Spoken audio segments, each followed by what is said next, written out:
দিয়েছেন। আমার বন্ধুদের সাথে যারা দুশ্মনী রাখে, যারা হিংসা করে, তাদের সাথে সম্পৃক্ত, স্থাপনাতে যারা হামলা করে, তারা আমার বিরুদ্ধে যুদ্ধ ঘোষণা করেছে।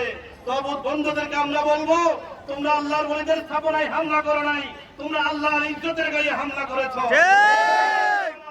আল্লাহর ওলিদের মাধ্যমে এদেশে ইসলাম প্রচারিত হয়েছে, ইসলাম প্রসারিত হয়েছে এবং জায়গায় জায়গায় ওনারা ইসলাম প্রচারের স্বার্থেই নিজেদেরকে এক এক জায়গায় ওই শায়িত করে, লে ডাউন করে আপন আপন মাজারের নিচে শুয়ে আছেন। ঠিক কিনা বন্ধুরা? আমার এদেশের লাখো কোটি ভক্ত অনুরক্ত মানুষের পরম শ্রদ্ধা এবং ভালোবাসায় মাজারগুলো গড়ে উঠেছে। আল্লাহর ওলিরা মাজার তৈরি করে নাই, ওলিদের ভক্ত প্রেমিকরা মাজার তৈরি করেছে। সুতরাং এদেশে ইসলাম যতদিন থাকবে, মুসলমান যতদিন থাকবে, আল্লাহর ওলিদের মাজার ততদিন থাকবে। আল্লাহর রাসূলের রওজা শরীফ থেকে শুরু করে তাবেঈনদের মাজার আছে, সিয়াসিত্তার ইমামদের মাজার আছে এবং তরিকতের সমস্ত মাশায়েখদের মাজার আছে। সারা পৃথিবীতে এই বরকতময় মাজারগুলো আছে। যেখানে মাজার আছে সেখানে সত্যিকারের ইসলাম আছে। মাজারের আশেপাশে যারা ঘুরে ইসলামী শরীয়ত পরিপন্থী কোনো কাজ হলে সেটার দায়ভার ব্যক্তি বিশেষের উপরে যাবে, আল্লাহর ওলিরা দোষী হবেন না। ঠিক কিনা বন্ধুরা? আমরা ইসলামিক ফ্রন্টের এই প্রতিবাদ সমাবেশ থেকে মাননীয় সরকারের কাছে উদাত্ত আহ্বান জানাই যে আমরা দেখেছি আপনারা রাজনৈতিক প্রচারণা শুরু করেছেন এই সিলেটের শাহজালালের মাজার থেকে।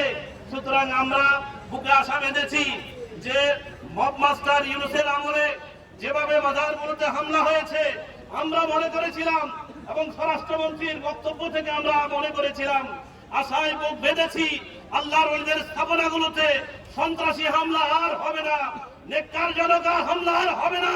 কিন্তু আমরা আশাহত হচ্ছি, মর্মাহত হচ্ছি যে নির্বাচিত সরকারের আমলেও কেন আল্লাহর ওলিদের স্থাপনার উপরে হামলা হচ্ছে।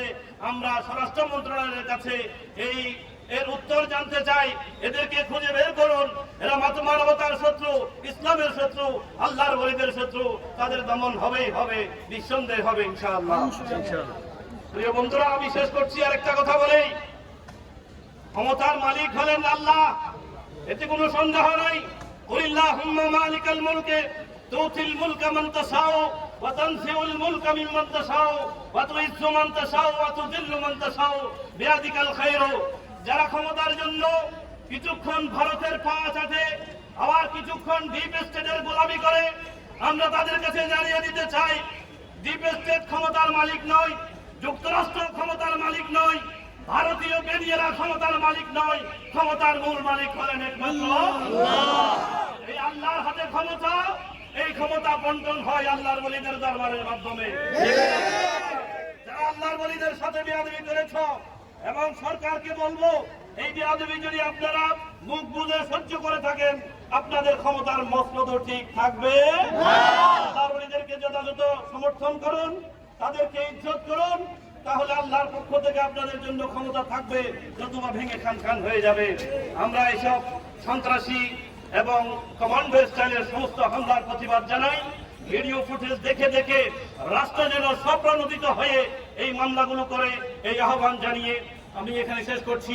ইসলামিক ফ্রন্ট বাংলাদেশ জিন্দাবাদ, ইসলামিক ছাত্র সেনা জিন্দাবাদ, ইসলামিক যুব ফ্রন্ট জিন্দাবাদ। ধন্যবাদ সবাইকে। আসসালামু আলাইকুম ওয়া রাহমাতুল্লাহি ওয়া বারাকাতুহু।